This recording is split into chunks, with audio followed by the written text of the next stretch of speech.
સમગ્ર શિક્ષા ગુજરાત રાજ્ય અંતર્ગત એકાઉન્ટ વિભાગમાં એસએનએ સ્પર્શ એકાઉન્ટના અમલીકરણ માટે રાજ્ય કક્ષાએથી જે સૂચન મળેલ છે અને જે માર્ગદર્શન મળેલ છે એ અન્વયે બનાસકાંઠા જિલ્લામાં તમામ પ્રાથમિક શાળાઓમાં એસએનએ સ્પર્શના એકાઉન્ટ સંદર્ભે જરૂરી માર્ગદર્શન અને એના અમલીકરણ માટે જરૂરી સૂચનાઓ એક યુટ્યુબ વિડીયો મારફતે અત્રેથી પ્રસારિત કરવામાં આવેલ છે, જેના માધ્યમથી તમામ શાળાના શિક્ષક મિત્રો, મુખ્ય શિક્ષક મિત્રો, CRC coordinator Shri, BRC coordinator Shri આ તમામ આ વિડીયો જોઈ અને એસએનએ સ્પર્શની ખર્ચની પ્રક્રિયા, એકાઉન્ટ ઓપરેટ કરવાની પ્રક્રિયા સરળતાથી સમજી શકે એ માટે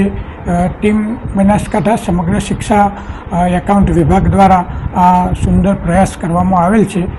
આ યુટ્યુબના માધ્યમથી તમામ શિક્ષકો, મુખ્ય શિક્ષકો એનો લાભ મેળવી અને આ પ્રક્રિયાને સરળતાથી સમજે એવી સૌને વિનંતી અસ્તુ.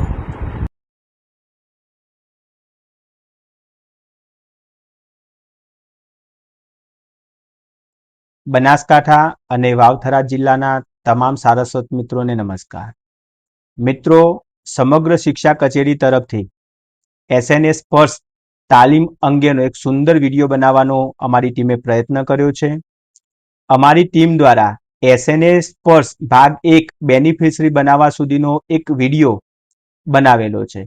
તમામ સારસ્વત મિત્રોને વિનંતી છે કે આ વિડીયો જોશો. તમામ BRC coordinator Shri, CRC coordinator Shri, Acharya મિત્રો, ટેકનિકલ શિક્ષક જાણકારો સૌ કોઈ આ વિડીયો જોશો અને વિડીયોની જે ટેકનિકલ બાબતો છે કે એસએનએ સ્પર્શ ભાગ 1 બેનિફિશરી સુધી કેવી રીતે બનાવી શકાય છે તેની ઝીણામાં ઝીણી જે માહિતી આપેલી છે એ જોશો અને એના આધારે તમામ શાળાઓ પણ આ પ્રકારના જે એકાઉન્ટ ક્રિએટ કરવાના છે એ એકાઉન્ટ ક્રિએટ કરશો.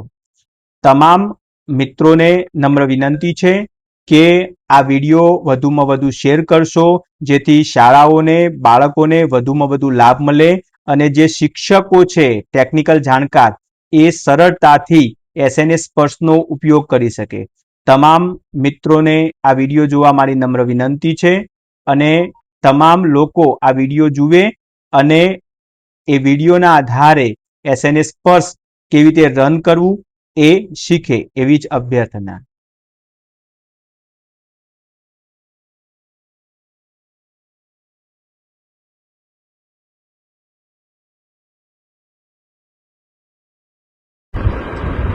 નમસ્કાર મિત્રો, સમગ્ર શિક્ષા બનાસકાંઠા દ્વારા એસએનએ સ્પર્શના અમલીકરણમાં આપ સૌનું સ્વાગત છે.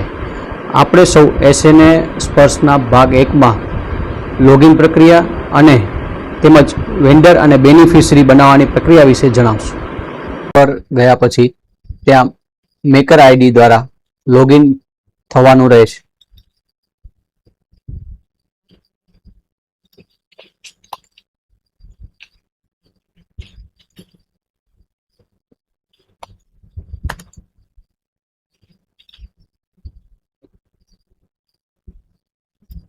લોગિન થયા બાદ આ સ્ક્રીન આવ્યા પછી એડમિનમાં જઈ બેનિફિશરી એડ કરવાની હોય છે, જેમાં આપણે બેનિફિશરી રજિસ્ટ્રેશનમાં જઈશું.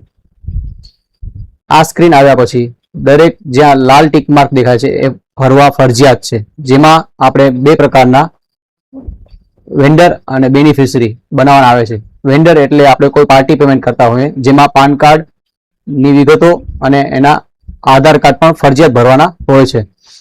અને બેનિફિશરીમાં આપણે પગારની વિગત, ભથ્થા આપતા હોય એ વિગતો માટે આપણે પાન કાર્ડ ફરજિયાત નથી, જે બેનિફિશરીમાં આપણે એડ કરવાના થાય છે.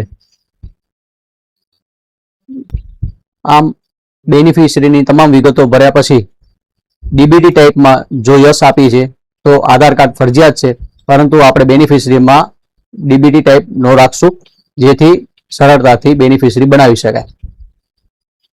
ત્યારબાદ એને સેવ આપશું.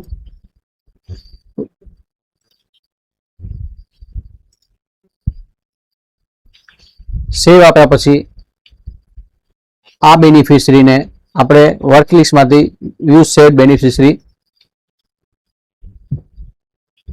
જોઈ શકશું. ત્યાં ગયા પછી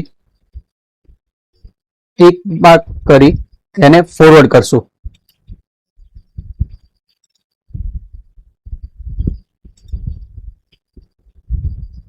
ફોરવર્ડ થયા પછી આ બેનિફિશરી એપ્રુવ થવા ચેકર આઈડીમાં જશે.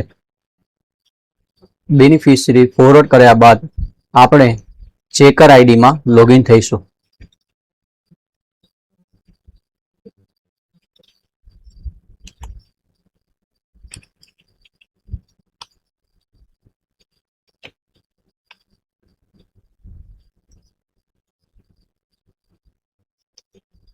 ચેકર આઈડીમાં લોગિન થયા પછી વર્ક લિસ્ટમાં જઈ યુઝ સેડ બેનિફિશરીમાં જઈશું. ત્યાં આપણને સેવ કરેલ બેનિફિશરી દેખાતી હશે. ત્યાં ચેકબુકમાં ટિક માર્ક કરી એપ્રુવ આપશું.